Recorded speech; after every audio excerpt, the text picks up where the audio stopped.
ঢাকা 11 আসন থেকে নির্বাচিত মাননীয় সদস্য জনাব মোহাম্মদ নাহিদ ইসলাম। জনাব মোহাম্মদ নাহিদ ইসলাম, আপনার সময় 25 মিনিট। ধন্যবাদ আপনাকে। মাননীয় স্পিকার, আপনাকে ধন্যবাদ।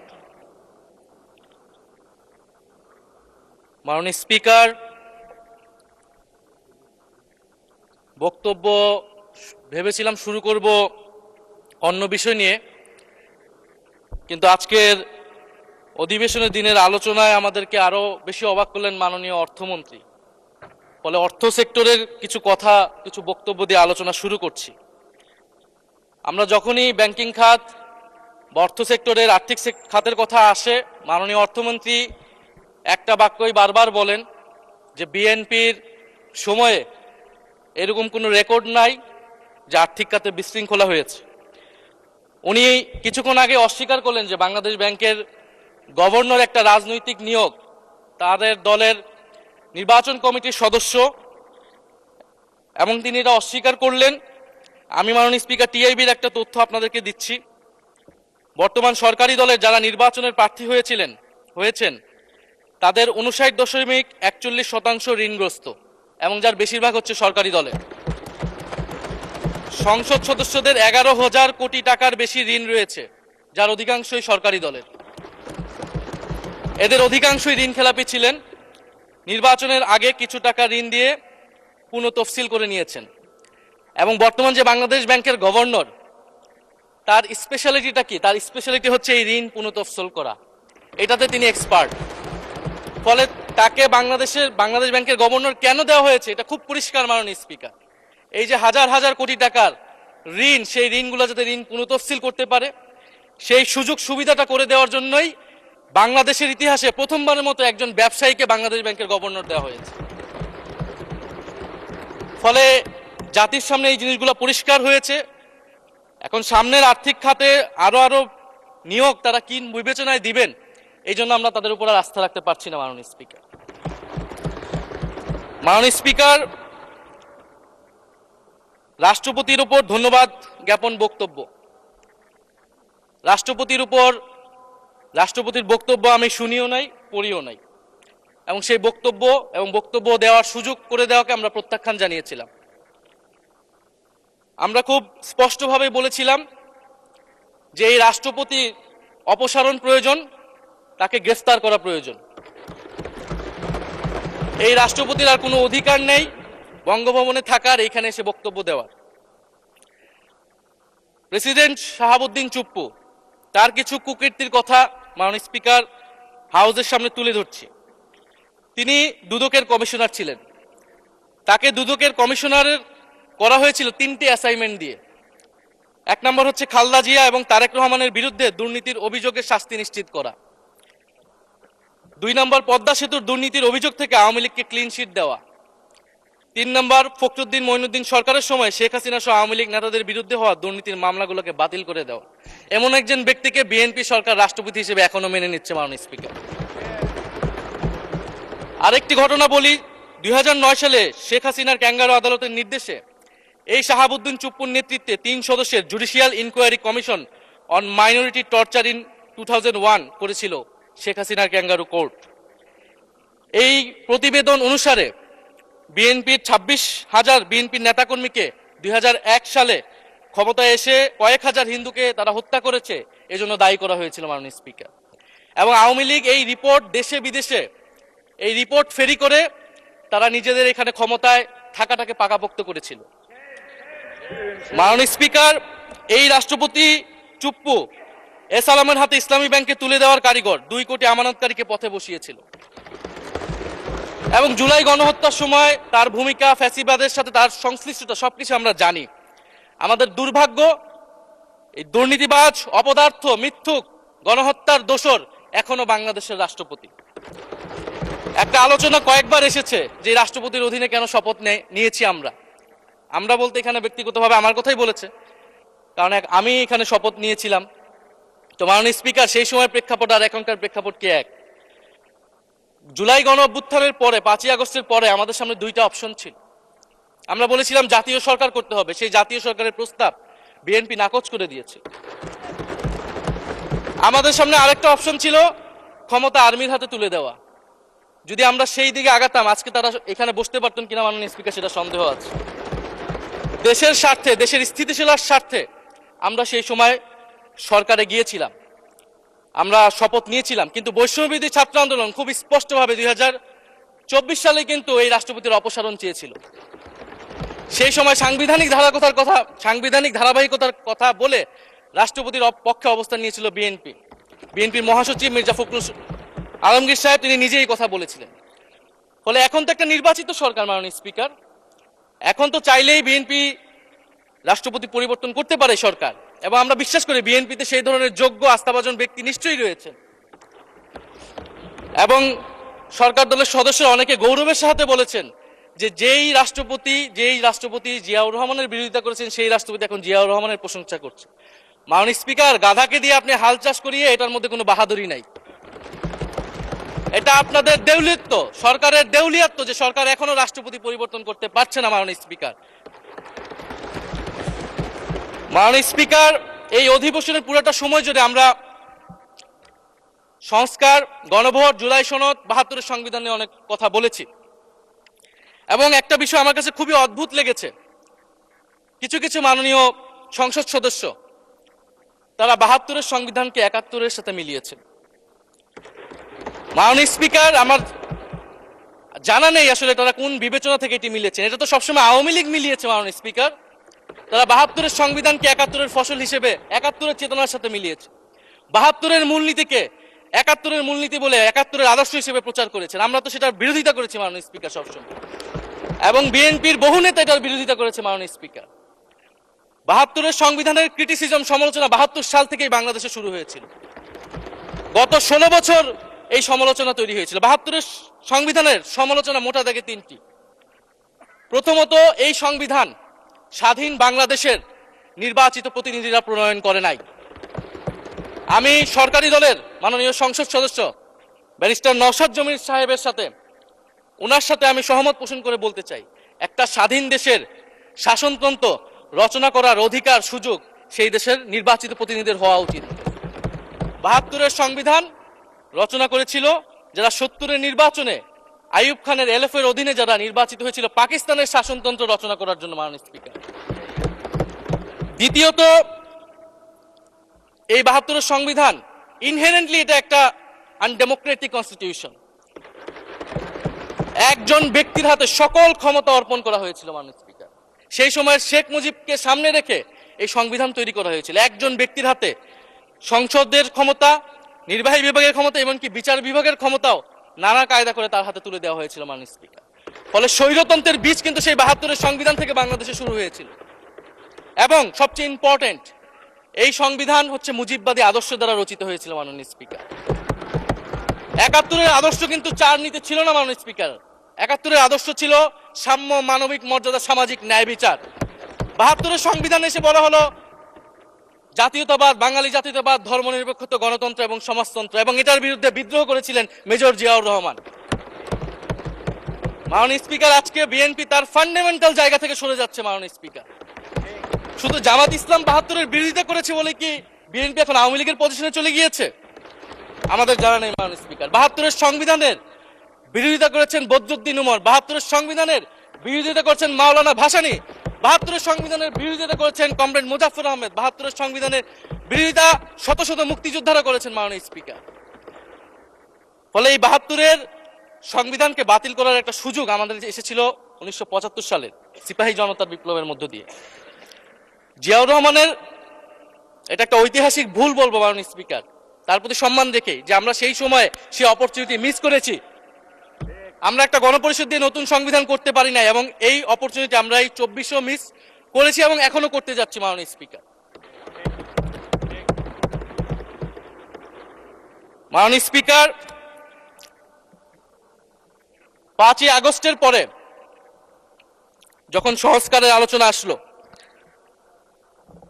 বৈষম্যবিরোধী ছাত্র আন্দোলন তাদের পক্ষ থেকে আমরা বলেছিলাম আমরা নতুন সংবিধান চাই বা সংবিধান পুনর্লিখন চাই। বিএনপি বলেছিল তারা নির্বাচনের মাধ্যমে ক্ষমতায় যেতে চায়। ফলে 5ই আগস্টের পর থেকে রাস্তা দুটি আলাদা হয়ে গেছিল মাননীয় স্পিকার। তখন আমরা একটা মধ্যপন্থায় আসলাম যে আমরা সংস্কারে আসি। সেই জায়গা থেকে সংস্কার কমিশন ঐক্যমত, সেখানে আলোচনা হলো। এখন সাংবিধানিক সংস্কার পরিষদ করার কথা গণভোটে বলা হলো, এখন বিএনপি সেই জায়গা থেকে সরে গিয়েছে। এখন বিএনপি যদি সেই জায়গা থেকে সরে যায়, আমাদেরকে পূর্বের জায়গায় ফেরত যেতে হবে। মাননীয় স্পিকার, সংবিধান পুনর্লেখনের দাবি আমাদেরকেও জানাতে হবে। তারা যদি ৭২-এর পক্ষে এরকম অটল অবস্থানে থাকে। জুলাই সনদ নিয়ে অনেক কথা হয়েছে মাননীয় স্পিকার। জুলাই সনদ, জাতীয় জুলাই সনদ, আমরা যেদিন স্বাক্ষর হয়েছিল, আমরা জাতীয় নাগরিক পার্টি সেদিন স্বাক্ষর অনুষ্ঠানে যাইনি মাননীয় স্পিকার। এবং পরবর্তীতে আমরা স্বাক্ষর করেছি বলা যায় না, আমরা সেখানে আমাদের কমেন্টটা দিয়ে এসেছিলাম মাননীয় স্পিকার। জুলাই জাতীয় সনদ, জুলাই গণ অভ্যুত্থানের পরবর্তীতে এত কষ্টের যে ফসলটাকে, সেইটাকে মাননীয় স্পিকার নোট অফ ডিসেন্ট দিয়ে সেটাকে কলুষিত করে ফেলা হয়েছে। যেদিন জুলাই জাতীয় সনদ স্বাক্ষর হয়, সেদিন জুলাই জাতীয় সনদের মেজর সংস্কারগুলোতেই পাশে একটা নোট লেখা হয়েছে যে কোনো রাজনৈতিক দল বা জোট তাদের নির্বাচনী ইস্তিহার উল্লেখপূর্বক যদি জনগণের ম্যান্ডেট লাভ করে, তাহলে তারা সেই মতো ব্যবস্থা গ্রহণ করতে পারবে। তাহলে যেই দল নির্বাচনে জয়ী হবে, তারা তাদের ইস্তেহার অনুযায়ী সবকিছু করবে মাননীয় স্পিকার। এটার জন্য ঐক্যমতের কোনো প্রয়োজন হয় না। আপনি যদি নির্বাচনে জিতে আপনার ইস্তেহার মতোই সবকিছু করবেন, তাহলে আপনার সাথে আমার কিসের ঐক্যমত, কিসের আলোচনা? এবং সেই নোটগুলো কিভাবে লেখানো হয়েছে, কিভাবে বল প্রয়োগ করে, শক্তি প্রয়োগ করে ঐক্যমত কমিশনকে চাপ দিয়ে লেখানো হয়েছে মাননীয় স্পিকার, এটা ঐক্যমত কমিশনের আমি মনে করি এখন বলার সুযোগ হয়ে এসেছে, সময় এসেছে। ফলে জুলাই জাতীয় সনদ কে আমরা একসেপ্ট সেই সময় করতে পারি নাই। এবং মাননীয় স্বরাষ্ট্রমন্ত্রীর ভাষাকে ধার করে আমি বলতে চাই যে জুলাই জাতীয় সনদ এক অন্তহীন প্রতারণার দলিলে পরিণত করেছে মাননীয় স্পিকার বিএনপি এটাকে। এবং ৭২-এর সংবিধানকে আওয়ামী লীগ দলীয় ইস্তেহারে পরিণত করেছিল, কলুষিত করেছিল। এবং জুলাই জাতীয় সনদকে বিএনপি কলুষিত করেছে, দলীয় ইস্তেহারে পরিণত করেছে মাননীয় স্পিকার। আপনি বলছেন জুলাই জাতীয় সনদ, তারপরে আপনি দেখাচ্ছেন হচ্ছে আমার দলীয় ইস্তিহার, তাহলে এখানে তো কোনো ঐক্যমতের সুযোগ নাই। এরপরে আসলো গণভোট। গণভোটের আদেশ নিয়ে সমালোচনা আছে, এবং এই সমালোচনা আমরাও করেছি যে রাষ্ট্রপতি এই ধরনের অর্ডার দিতে পারে কিনা। কিন্তু গণভোটটাকে সবাই মেনে একটা কনসেনসাসের ভিত্তিতেই তো আমরা এই গণভোটে সবাই মিলে অংশগ্রহণ করলাম মাননীয় স্পিকার। বিএনপি এবং তৎকালীন বিএনপির বর্তমান মাননীয় প্রধানমন্ত্রী এবং চেয়ারপারসন, তিনি নিজেও সংস্কারের পক্ষে, হ্যাঁ পক্ষে ভোটে প্রচারণা করেছেন। ফলে আপনাদের ইলেকশনের আগে এটা পরিষ্কার করা প্রয়োজন ছিল যে এই গণভোট আপনারা মানেন না, এই গণভোটে হ্যাঁ বা না জিতুক এটার সাথে আপনাদের কোনো সম্পর্ক নাই। ওনারা কিন্তু মাননীয় স্পিকার সেটা করেননি। ফলে জুলাই গণভোট এটা রাজনৈতিক সিদ্ধান্ত এবং গণরায়। মাননীয় স্বরাষ্ট্রমন্ত্রী তিনি নিজেই সেই সময় বলেছেন যে গণরায় হচ্ছে সার্বভৌম ক্ষমতা, জনগণের রায় আসলে সেটা সকলেই মেনে নিতে বাধ্য হবে, এমনকি যদি সেটার বিরুদ্ধেও কেউ বিজয়ী হয় তারাও সেটা মেনে নিতে বাধ্য হবে। ফলে আমরা মনে করি যে এই গণভোট অনুসারে যে সাংবিধানিক সংস্কার পরিষদ, অতি দ্রুত সময়ের মধ্যে সাংবিধানিক সংস্কার পরিষদ গঠন করা উচিত, এর সুরাহা করা উচিত। আমরা তো মাননীয় স্পিকার অনেক দূর সরে এসেছি, নতুন সংবিধানের জায়গা থেকে সরে আসতে আসতে আমরা কোথায় আসলাম? আমরা খুবই সামান্য কিছু দাবি এখানে এসেছে, জুলাই জাতীয় সনদ বা গণভোট যেটাই বলেন না কেন, যে একটা উচ্চকক্ষ হবে ভোটের অনুপাতে, তত্ত্বাবধায়ক সরকার হবে। এই তত্ত্বাবধায়ক সরকার নিয়েই তো এত ঝামেলা, গত 16 বছরের এত আন্দোলন। কিভাবে নিয়োগ হবে, এই নিয়োগটা আমাদেরকে জানতে হবে মাননীয় স্পিকার। নির্বাচন কমিশনার এবং সাংবিধানিক প্রতিষ্ঠানগুলোতে কিভাবে নিয়োগ হবে, একটা নির্দলীয় এবং গ্রহণযোগ্য নিয়োগ আমরা কিভাবে করতে পারি, যেটা দেশকে বিভাজিত করবে না, বিরোধী দলের উপরে বিরোধী দলের অধিকার ক্ষুণ্ণ করবে না। এবং সবচেয়ে গুরুত্বপূর্ণ বিচার বিভাগ পৃথকীকরণ মাননীয় স্পিকার। এগুলা আমরা 5ই আগস্টের পরে আসমান থেকে বলিনি, এগুলা গত 16 বছর আলোচনা হয়েছে। বিএনপির 31 দফায় আলোচনা ছিল, আরো অনেক রাজনৈতিক দলের আলোচনাতে, সংস্কারের আলোচনা থেকে আমরা মাননীয় স্পিকার ধার করেছিলাম। হ্যাঁ, বিচার বিভাগ এই মুহূর্তে পৃথকীকরণ বা বিচার বিভাগের স্বাধীনতা নিয়ে কনসার্ন আছে, কারণ আওয়ামী লীগের নিয়োগকৃত অনেক বিচারক মাননীয় স্পিকার এখনো রয়ে গেছে বিচারালয়ে, যারা এই জামিনগুলো করিয়েছে ফ্যাসিস্টদের। কিন্তু সেটার একটা সুরাহা আপনারা করেন, আমরা সহযোগিতা করব, কিন্তু তারপরে তো বিচার বিভাগের স্বাধীনতা মাননীয় স্পিকার নিশ্চিত করতে হবে। গুম এবং মানবাধিকার অধ্যাদেশ বাতিল করলেন, আপনারা বলছেন ভালো আইন নিয়ে আসবেন। তো ভালো আইন যতক্ষণ পর্যন্ত আনতে পারছে না, ততক্ষণ পর্যন্ত মাননীয় স্পিকার আপনাদের সমালোচনাটা সহ্য করতে হবে। আপনারা ভালো আইন নিয়ে আসুন এবং অতি দ্রুত সময়ের মধ্যে নিয়ে আসুন, আমরা দেখি। মাননীয় স্পিকার, এই সংসদে এই অধিবেশনে আরেকটি বিষয় বারবার এসেছে, সেটা হচ্ছে মুক্তিযুদ্ধ এবং জুলাই গণ অভ্যুত্থান। মুক্তিযুদ্ধকে মাননীয় স্পিকার আমরা শ্রদ্ধা করি। আমরা মনে করি এই প্রজন্ম যারা জুলাই গণ অভ্যুত্থানে অংশগ্রহণ করেছি, জুলাই গণ অভ্যুত্থানের মধ্য দিয়ে মুক্তিযুদ্ধের নতুন রূপ তৈরি হয়েছে, মুক্তিযুদ্ধের নবায়ন হয়েছে। মাননীয় স্পিকার, ফলে মুক্তিযুদ্ধের সাথে জুলাই গণ অভ্যুত্থানের কোনো সাংঘর্ষিক অবস্থান নেই। আমরা বারবার বলেছি মুক্তিযুদ্ধ, জুলাই গণ অভ্যুত্থান হচ্ছে মুক্তিযুদ্ধেরই আরেকটি ধারাবাহিকতা। মুক্তিযুদ্ধে আমরা সাম্য মানবিক মর্যাদার কথা বলেছি, জুলাই গণ অভ্যুত্থানে আমরা বৈষম্য বিরোধী গণতান্ত্রিক বাংলাদেশের কথা বলেছি। মাননীয় স্পিকার, কোথায় পার্থক্য, কোথায় আলাদা, এবং কোন ঘটনা বড় কোন ঘটনা ছোট, এটা অহৈতুক তর্ক। মাননীয় স্পিকার, আমরা কেউ বলি নাই যে জুলাই গণ অভ্যুত্থান মুক্তিযুদ্ধের থেকে বড়, বা জুলাই গণ অভ্যুত্থান 90-এর থেকে বড় বা 90-এর থেকে ছোট। জুলাই গণ অভ্যুত্থান এক বিশেষ ঘটনা বাংলাদেশের ইতিহাসে, মুক্তিযুদ্ধ এক বিশেষ ঘটনা, মুক্তিযুদ্ধ বাংলাদেশের ফাউন্ডেশন। মাননীয় স্পিকার, এটার ব্যাপারে আমরা আনকম্প্রোমাইজেবল, এটা নিয়ে কোনো বিতর্কের কোনো সুযোগ নাই। তবে এই কথাটা ওনারাই বারবার বলে মুক্তিযুদ্ধকেও ছোট করতেছেন, জুলাই গণ অভ্যুত্থানকেও ছোট করতেছেন। আরেকটি বিষয় মাননীয় স্পিকার, মুক্তিযুদ্ধর কথা যখন এসেছে, আমরা যে সাম্প্রতিক সময়ে জাতীয় মুক্তিযোদ্ধা কাউন্সিল জামুক আইন সংশোধন করা হলো, অধ্যাদেশ পাশ করা হলো, সেখানে কিন্তু একটা গুরুত্বপূর্ণ সংশোধনী এসেছে। মুক্তিযোদ্ধাদের সংজ্ঞা থেকে মুজিব বাহিনীকে বাদ দেওয়া হয়েছে। মাননীয় স্পিকার, এবং আপনারা জানেন যে এই মুজিব বাহিনী, সেটাকে সংযুক্তির মাধ্যমে হাজার হাজার ছাত্রলীগের নেতাকর্মীকে মুক্তিযোদ্ধা সার্টিফিকেট দেওয়া হয়েছিল। মাননীয় স্পিকার, মুজিব বাহিনীর রোল কি ছিল এটা আপনারা এখানে যারা অভিজ্ঞ মাননীয় স্পিকার অনেক মুক্তিযোদ্ধা আছেন তারা ভালো করেই জানেন। মুজিব বাহিনী তৈরি হয়েছিল অন্তর্ঘাত তৈরি করার জন্য। তারা অস্ত্র হাতে দেশে পাকিস্তান বাহিনীর বিরুদ্ধে যুদ্ধ করে নাই, তারা দেশে ঢুকে মুক্তিযুদ্ধের আওয়ামী লীগ বারে অন্য যেই পক্ষগুলো রয়েছে তাদেরকে হত্যা করেছিল। মাননীয় স্পিকার, ফলে মুজিব বাহিনী কিন্তু কোনো মুক্তিযোদ্ধা না বর্তমান আইন অনুসারে। কিন্তু এখানে অনেক মুজিব বাহিনীর কিছু লোক আছেন, তারা নিজেদেরকে মুক্তিযোদ্ধা হিসেবে বারবার জাহির করছে। ফলে আমাদেরকে এই ফারাকটাও করতে হবে মাননীয় স্পিকার। এবং মুক্তিযুদ্ধের পক্ষ বিপক্ষের রাজনীতি গত 50 বছর ধরে হয়েছে, আমরা এই সমাধান এখনো কেন করতে পারিনি? মাননীয় স্পিকার, এর দায়ভার কে নেবে? বিএনপি কি নেবে না, যারা 29 বছর জামাতের সাথে রাজনীতি করেছে? একটা কথা তো এখন সবাই বলে, সাথে থাকলে সঙ্গী, না থাকলে জঙ্গি। ফলে এটার দায়িত্ব ছিল তো উনাদের, এই রিকনসিলিয়েশন তৈরি করা, এই প্রশ্নের সুরাহা করা। জুলাই গণ অভ্যুত্থানের পরে, স্বাধীনতার 54-55 বছর পরে জাতীয় সংসদে মুক্তিযুদ্ধের পক্ষ আর বিপক্ষ বলে ভাগ থাকবে, এটা তো মাননীয় স্পিকার আমরা প্রত্যাশা করি না, এটা এই প্রজন্ম প্রত্যাশা করে না। আমি মাননীয় স্বরাষ্ট্রমন্ত্রীর সাথে একমত পোষণ করি যে ইতিহাসের এই বিতর্ক আমাদেরকে সমাধান করতে হবে, একপাশে রেখে সামনের দিকে এগিয়ে যেতে হবে, এবং এটা সব পক্ষকে এটার জন্য দায়িত্বশীল ভূমিকা পালন করতে হবে। মুক্তিযুদ্ধ যেমন কোনো দেশের ষড়যন্ত্র না, আবার মুক্তিযুদ্ধের নাম করে এদেশে যে লুটপাট ফ্যাসিবাদ কায়েম হয়েছে সেটাও আমাদের ভুলা যাবে না। মাননীয় স্পিকার, মাননীয় স্পিকার, জুলাই গণ অভ্যুত্থান সকলের অংশগ্রহণে হয়েছিল, এটা আমরা বারবার বলেছি। তবে বিএনপির বিভিন্ন সদস্য তারা তাদের আলোচনায় বারবার বলার চেষ্টা করে যে আমরা ছিলাম না, আমরা তো এভাবে ছিলাম, এভাবে ছিলাম। এটা তো প্রমাণ করার প্রয়োজন নাই মাননীয় স্পিকার। এটা কেন এত হীনমন্যতা আমাদের এটা বুঝে আসে না। বিএনপি তো অবশ্যই জুলাই গণ অভ্যুত্থানে ছিল, আমাদের সাথেই ছিল, এবং সেই সময়ের একটা উক্তি বিএনপির মহাসচিব মির্জা ফখরুল ইসলাম আলমগীর, উনি বলেছিলেন যে এই আন্দোলনের সাথে আমাদের সম্পর্ক নাই, এটা ছাত্রদের আন্দোলন। তার ওই বক্তব্য সঠিক ছিল মাননীয় স্পিকার। তার উনার ওই সময়ে কৌশলগত অবস্থান এটাই সঠিক ছিল, উনি ওই সময় এই বক্তব্যই প্রয়োজন ছিল, এটাতে তো আমাদের কোনো দ্বিমত নাই।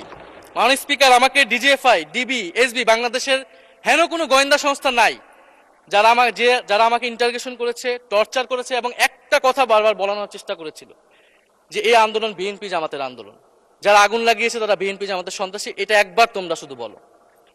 ডিবি অফিসের শেষ পর্যন্ত আমরা বাধ্য হয়েছি আন্দোলন স্থগিতের ঘোষণা দিতে, কিন্তু কখনো এই কথাটা মাননীয় স্পিকার আমরা বলিনি। ফ্যাসিবাদ বিরোধী রাজনৈতিক দলের নেতাকর্মীকে আমরা আন্দোলনের সময় থেকে এখন পর্যন্ত কখনো আমরা অস্বীকার করিনি। কিন্তু একটা জায়গা আমরা ফারাক করতে চাই, যে এই গণ অভ্যুত্থান কোনো দলীয় আন্দোলন নয়। 90-এর গণ অভ্যুত্থান, 69-এর গণ অভ্যুত্থান থেকে এই গণ অভ্যুত্থানের পার্থক্য রয়েছে মাননীয় স্পিকার। এই গণ অভ্যুত্থানে ফ্যাসিবাদ বিরোধী রাজনৈতিক দলের নেতাকর্মীরা নেতৃত্বে নয়, সামনে পিছনে ছিল মাননীয় স্পিকার, সামনে সাধারণ জনগণ ছিল, ছাত্ররা ছিল। ফলে সেই হিসেবেই এই গণ অভ্যুত্থানকে স্বীকৃতি দেওয়া উচিত। এখন যদি বলা হয় যে অমুকের নেতৃত্বে এই গণ অভ্যুত্থান হয়েছে, আমাদের লোকেরা এই গণ অভ্যুত্থান করেছে, এটা মাননীয় স্পিকার এই গণ অভ্যুত্থানের সাথে যারা সাধারণ মানুষ নেমেছিল, যারা শহীদ হয়েছে, তাদের সাথে মাননীয় স্পিকার বিশ্বাসঘাতকতা করা হবে। ফলে জুলাই গণ অভ্যুত্থানের সকলের অংশগ্রহণ ছিল। হ্যাঁ, আমাদের অনেক মত পার্থক্য, জুলাই গণ অভ্যুত্থানের পরে আমাদের রাস্তা আলাদা হয়ে গেছে আমরা মনে করি রাজনৈতিকভাবে, কিন্তু গণ অভ্যুত্থান আমরা একসাথেই করেছিলাম মাননীয় স্পিকার। এবং আমি দুইটা কোটেশন বলতে চাই মাননীয় স্পিকার।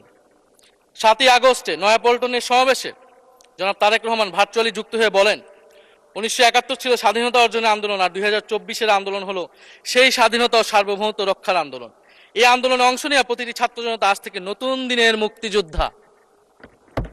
মাননীয় স্পিকার, মুক্তিযুদ্ধের সাথে আমরা তুলনা করছি এই জায়গা থেকে, কারণ আমাদের কাছে এটা প্রায় যুদ্ধ সময় একটা পরিস্থিতি ছিল। 6 আগস্ট বঙ্গভবনে আলোচনা শেষে ব্রিফিং এ মির্জা ফখরুল ইসলাম আলমগীর বলেন, ছাত্র জনতা বুকের রক্ত দিয়ে আমাদের নতুন এক সকাল উপহার দিয়েছে, বাংলাদেশ আজ দ্বিতীয়বার স্বাধীন হলো, এই স্বাধীনতা আমাদের রক্ত দিয়ে রক্ষা করতে হবে। মাননীয় স্পিকার, আমরাও বলি রক্ত দিয়ে রক্ষা করতে হবে। মাননীয় স্পিকার, আমাকে একটু সময় বাড়িয়ে দিবেন। আমি যে সময়টা পেয়েছি এটা বিরোধী দলের কোটা থেকে, আমি আশা করব সরকারি দলের কোটা থেকে আমি আরো 10 মিনিট পাবো। মাননীয় স্পিকার, মাননীয় চিফ হুইপ এবং সংসদ নেতা নিশ্চয়ই এটাতে সম্মতি দিবেন। মাননীয় স্পিকার, আমরা ভারত এবং পররাষ্ট্রনীতি নিয়ে কিছু কথা বলতে চাই। এই সরকার আসার পর একটা জিনিস বারবার আছে যে ভারতের সাথে সম্পর্ক উন্নয়ন, এবং মাননীয় পররাষ্ট্র মন্ত্রী যিনি আগের সরকারের নিরাপত্তা উপদেষ্টা, যার পদত্যাগ তৎকালীন বিএনপি চেয়েছিলেন, সেই পররাষ্ট্রমন্ত্রী ভারতে সফর করেছেন প্রথম, এবং তিনি যে বিবৃতি দিয়েছেন সেই বিবৃতিটা আমাদের কাছে স্পষ্ট না। আমরা কোন ভিত্তিতে ভারতের সাথে সম্পর্ক উন্নয়নের কথা বলছি? যেই ভিত্তিতে আওয়ামী লীগ উন্নয়নের কথা বলেছিল, সেই ভিত্তিতে? ভারত বাংলাদেশকে 1971 সালের পর থেকে করদ রাজ্য পরিণত করার জন্য হেন চেষ্টা নেই যে করে নাই মাননীয় স্পিকার। সীমান্তে হত্যাকাণ্ড এখনো হচ্ছে, আমরা নদীর পানি হিস্সা পাচ্ছি না, এবং নতুন করে যেটা হচ্ছে যে বর্ডারে বাংলাদেশি বলে বিভিন্ন মানুষকে পুশিন করা হচ্ছে। 2025 সালে 2 মাসে 4000 মানুষকে বাংলাদেশে পুশিন করেছে ভারত, ইন্ডিয়ান এক্সপ্রেস অনুযায়ী। মাননীয় স্পিকার, এক ভয়ঙ্কর সংকট সামনের দিনে আমাদের দিকে কিন্তু আসতে যাচ্ছে। এবারে পশ্চিমবঙ্গের ইলেকশন হলো মাননীয় স্পিকার, নির্বাচনের কয়েকদিন আগে ভোটার তালিকা থেকে অন্তত 30 লক্ষ জীবিত ভোটারকে বাদ দেওয়া হয়েছে। এদের অধিকাংশ হচ্ছে মুসলিম এবং মতুয়া সম্প্রদায় মাননীয় স্পিকার। এবং এনআরসি তারা করেছে, বাংলাভাষী মুসলমানদেরকে তারা বাংলাদেশি বলে বিতাড়িত করছে এবং বাংলাদেশে পুশিন করার চেষ্টা করছে। এবং আমাদের যে ভারতের সাথে আগের সংকট রয়েছে, এবং গত 16 বছর যে ফ্যাসিজম ছিল, সেটাকে আঞ্চলিক এবং আন্তর্জাতিকভাবে আওয়ামী লীগকে স্পষ্টভাবে সমর্থন দিয়েছিল ভারত। এবং এখনো জুলাইয়ের গণহত্যাকারী খুনি শেখ হাসিনা, ওসমান হাদির হত্যাকারীরা সবাই ভারত তাদেরকে আশ্রয় দিয়েছে। ফলে ভারতের সাথে এই বিষয়গুলো নিয়ে আমাদের সরকার কি কথা বলেছে, এটা মাননীয় স্পিকার আমরা জানতে চাই। ভারতের সাথে সম্পর্ক আমরা উন্নয়ন করতে চাই, ভারত আমাদের প্রতিবেশী দেশ, কিন্তু মর্যাদার ভিত্তিতে, সাম্যের ভিত্তিতে এই সম্পর্ক হতে হবে মাননীয় স্পিকার। ভারত শুধু আওয়ামী লীগের সাথে সম্পর্ক তৈরি করে এই দেশকে নিয়ন্ত্রণ করার চেষ্টা করছে, সেই দিনকে সে কবর রচনা করতে হবে মাননীয় স্পিকার।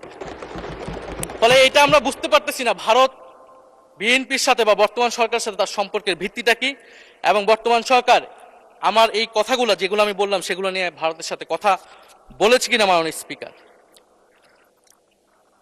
মাননীয় স্পিকার, দুর্নীতি নিয়ে অনেক কথা হয়, আমি ঋণ খেলাপির পরিসংখ্যানগুলো দিলাম, এবং নির্বাচনের বিধান অনুযায়ী ঋণ খেলাপিকে নির্বাচনে প্রার্থী হতে পারবে না, কিন্তু আমরা দেখলাম নির্বাচনের আগে কিছু টাকা পরিশোধ করে ঋণ পুনঃতফসিল করে তারা সংসদ সদস্য বেশি আসলেন মাননীয় স্পিকার। মাননীয় স্পিকার, আমি কিছু সংখ্যা বলছি। 1700 কোটি টাকা, 765 কোটি টাকা, 679 কোটি টাকা, 621 কোটি টাকা, 201 কোটি টাকা, 182 কোটি টাকা, 97 কোটি টাকা। মাননীয় স্পিকার, এগুলো আমাদের সংসদ সদস্য যারা তাদের ঋণ রয়েছে মাননীয় স্পিকার।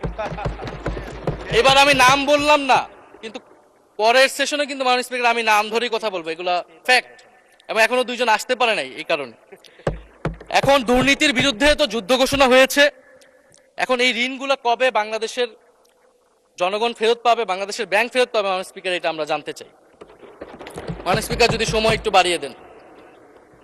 হ্যাঁ, মাননীয় সদস্য, আপনি আবেদন জানিয়েছিলেন, এর মধ্যে ট্রেজারি বেঞ্চের যে চিফ হুইপ আছেন, মাননীয় চিফ হুইপ, উনি আমাকে জানিয়েছেন উনার সময় 20 মিনিট বরাদ্দ ছিল, সেখান থেকে 5 মিনিট উনি কর্তন করে আপনাকে দিয়েছেন।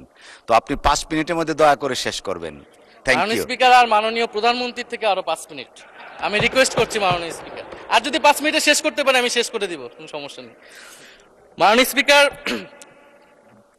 ফলে আমরা দুর্নীতির কথা বলা হচ্ছে, 16 বছরে আওয়ামী লীগের যে দুর্নীতি, সেই দুর্নীতি থেকেও বড় হয়ে গেছে অন্তর্বর্তী সরকারের সময় ছাত্র সমন্বয়করা কি দুর্নীতি করেছে মাননীয় স্পিকার। ছাত্র সমন্বয়করা খুবই খারাপ, তারা মন্ত্রণালয়ে ঘুরেছে, দুর্নীতি করেছে, কিংস পার্টি করেছে। তো মাননীয় স্পিকার, গত আওয়ামী লীগের আমলে 16 বছরের দুর্নীতির বিচার ওনারা কিভাবে করবেন সেইটা মাননীয় স্পিকার ওনাদের বলা উচিত জনগণের সামনে।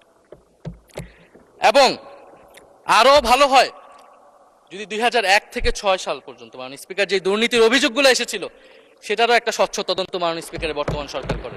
দুর্নীতি কেউ না কেউ তো করেছে, কারা করেছে তাদের নাম বাংলাদেশের জনগণের সামনে উন্মুক্ত করা হোক, কারণ সেটার জন্যই তাদেরকে ভোগান্তি পোহাতে হয়েছে 1/11 ষড়যন্ত্রের মাধ্যমে।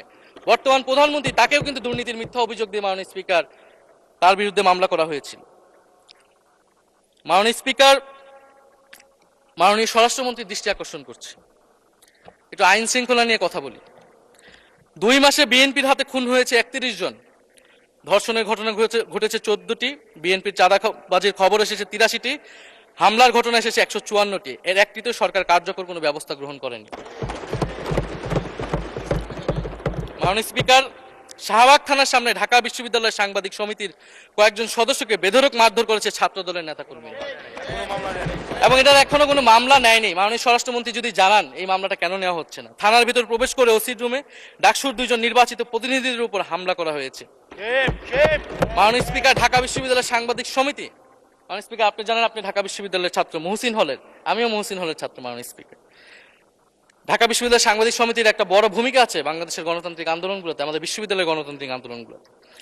মাননীয় স্পিকার, মাজার হামলা নিয়ে কিছু কথা বলতে চাই। এই সরকারের আমলেও আমরা দেখলাম যে কুষ্টিয়ায় মাজারে হামলা করে একজনকে হত্যা করা হয়েছে। মাননীয় স্পিকার, এটা আমরা নিন্দা এবং প্রতিবাদ জানাই। আমরা কোনো ধর্মীয় বিতর্কে ঢুকবো না, সেটা নিয়ে আমাদের আলেম ওলামাগণ ব্যাখ্যা করবেন, কিন্তু আমরা রুল অফ ল নিয়ে কথা বলতে চাই। মাননীয় স্পিকার, এই ধরনের ঘটনা কোনোভাবেই গ্রহণযোগ্য হতে পারে না, এবং অন্তর্বর্তী সরকারের সময় এই ধরনের ঘটনা অনেক ঘটেছে, আমরা তারও নিন্দা জানাই, এবং সকল ঘটনার তদন্ত এবং বিচার হওয়া উচিত মাননীয় স্পিকার এই সময়ের মধ্যে। মাননীয় স্পিকার, জঙ্গিবাদ নিয়ে নতুন করে কথা আসছে, সরকারের প্রতি অনুরোধ থাকবে আপনারা একটু সমন্বয় করে বক্তব্য দিন।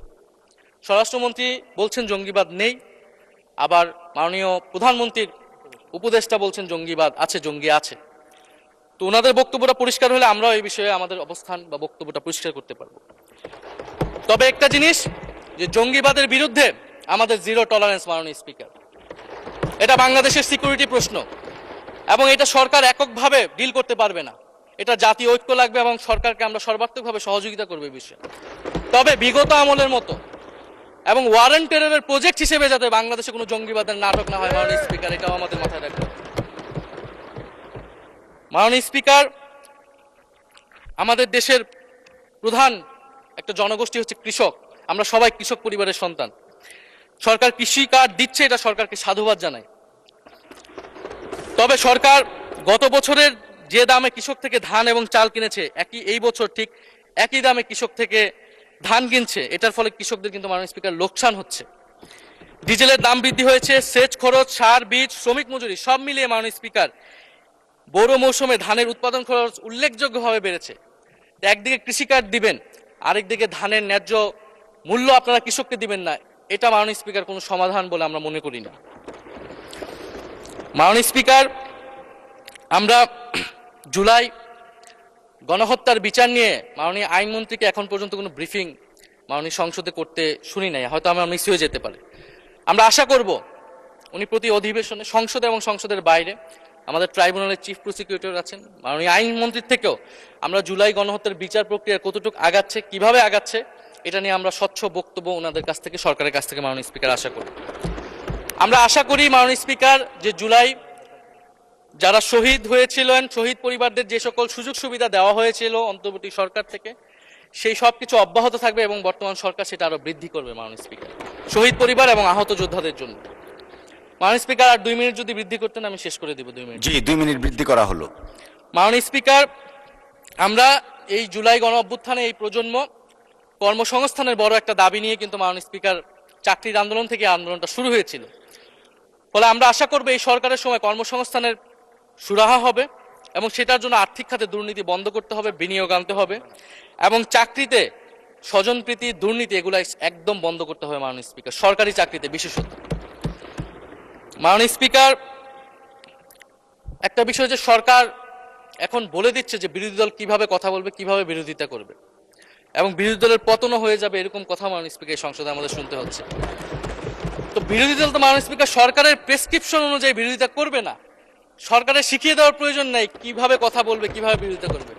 বিরোধী দল বিরোধিতা করবে, সমালোচনা করবে, জনগণ এটা ঠিক করবে বিরোধী দলকে কতটুকু সমর্থন দিবে কি দিবে না। এবং বিরোধী দলের রাজনীতি মাননীয় স্পিকার বিএনপি করেছে, আমরা দেখেছি, তখন ছোট ছিলাম। মাননীয় স্পিকার, আমি যখন ইন্টারমিডিয়েটে পড়ি, খালেদা জিয়া তখন গ্রেফতার হন এবং তার পরের দিন আমার বাবা রাজনৈতিক মামলায় গ্রেফতার হন। আমার মা আমাকে নিয়ে থানায়, কোর্টে এবং কারাগারে আমি আমার মায়ের সাথে ঘুরেছি মাননীয় স্পিকার। আমি জানি আমার এই অভিজ্ঞতা বাংলাদেশের লাখ লাখ মানুষের, ফ্যাসিবাদ বিরোধী আন্দোলন রাজনৈতিক কর্মী যারা রয়েছে তাদের সকলের একই অভিজ্ঞতা মাননীয় স্পিকার। মাননীয় স্পিকার, সেই অভিজ্ঞতা থেকেই বিশ্ববিদ্যালয়ে যখন এসেছি প্রথম, মনে হয়েছে যে এই প্রজন্ম হিসেবে আমাদের একটা দায়বদ্ধতা আছে। আমার সামনে একজন স্বৈরাচার, একজন স্বৈর শাসক থাকবে, বাংলাদেশের একজন ছাত্র হিসেবে আমি এটা মেনে নিতে পারিনি মাননীয় স্পিকার প্রথম বর্ষ থেকে। সেই জায়গা থেকে কাজ করেছি জুলাই গণ অভ্যুত্থানে। মাননীয় স্পিকার, আমি আমার এলাকা নিয়ে শুধু শেষ করব, সবাই যেহেতু এলাকা নিয়ে কথা বলে প্রথম আসলে, আমি মাননীয় প্রধানমন্ত্রীর প্রতিবেশী, ঢাকা 17-এর প্রতিবেশী হচ্ছে ঢাকা 11 মাননীয় স্পিকার। সংসদে সরকার দল এবং বিরোধী দলের যেই পরিমাণ বৈষম্য, ঢাকা 17 এবং ঢাকা 11-এর একই পরিমাণ মাননীয় স্পিকার বৈষম্য। ফলে উনি যাতে এই বৈষম্য দূর করেন এবং ঢাকা 11-এর জন্য যদি মাননীয় সদস্য 2 মিনিট চেয়েছিলেন, শেষ হয়ে গেছে। আর 2 মিনিট দেওয়া হলো, 2 মিনিটের মধ্যে শেষ করে ফেলেন প্লিজ। স্পিকার, ধন্যবাদ আপনাকে। ফলে এই বৈষম্য উনি সংসদেও দূর করবেন, সংসদেও দূর হবে এবং আমার এলাকাও সেই উন্নয়ন কার্যক্রম হবে। ঢাকা 11 এই গণ অভ্যুত্থানের অন্যতম হটস্পট ছিল রামপুরা, বাড্ডা, ভাটারা এলাকা মাননীয় স্পিকার, যেখানে অনেক প্রাইভেট বিশ্ববিদ্যালয়, মাদ্রাসা, তারা সকলে এসে কিন্তু ফ্যাসিস্টদেরকে প্রতিহত করেছিল এবং এই অত্র এলাকার নানান সমস্যা। তো সরকারের জায়গা থেকে আমি আশা করব, আমি হয়তো অনেক সমালোচনা করতে পারি, অনেক ভুল ত্রুটি থাকতে পারে, যেহেতু নতুন এসেছি, কথা বলছি। তো সেই জায়গা থেকে যাতে আমার এলাকার প্রতি কোনো বিরূপ মনোভাব না থাকে, কোনো বৈষম্য যাতে না হয় মাননীয় স্পিকার। আপাতত ওনারা ওইখানকার যিনি পরাজিত প্রার্থী, তাদেরকে দিয়ে বিভিন্ন উন্নয়ন কার্যক্রম করছে প্রশাসক, এই সিটি কর্পোরেশনের প্রশাসক। তা আমার ক্রেডিটের দরকার নাই, কিন্তু উন্নয়ন হলেই মাননীয় স্পিকার চলবে। মাননীয় স্পিকার, আমি সর্বশেষ বলতে চাই, এই প্রথম অধিবেশনে বিশ্ববিদ্যালয় জীবনে ঢাকা বিশ্ববিদ্যালয়ের অনেক স্বপ্ন নিয়ে গিয়েছিলাম। প্রথম মাসে মাননীয় স্পিকার হতাশ হয়েছিলাম, যখন দেখেছি হলের সিস্টেম, যখন দেখেছি বিশ্ববিদ্যালয়ের সিস্টেম এবং এই সংসদে মাননীয় স্পিকার প্রথম অধিবেশনে আমি অনেক হতাশ হয়েছি। সংসদ, সরকারি দলের সদস্যরা যেভাবে স্তুতি করেছে, যেভাবে সংবিধান সংস্কার পরিষদকে বাতিল করে দেওয়া হয়েছে, যেভাবে গণভোটকে অস্বীকার করেছে, মাননীয় স্পিকার আমি আশা করব আমাদের এই হতাশা অতি দ্রুতই শেষ হবে এবং আমরা যেই কমিটমেন্ট জনগণের কাছে করেছি সেই সকল প্রতিশ্রুতি আমরা রক্ষা করে সামনের দিকে এগিয়ে যেতে পারবো। মাননীয় স্পিকার, আপনাকে ধন্যবাদ, এই হাউসের সকলকে ধন্যবাদ।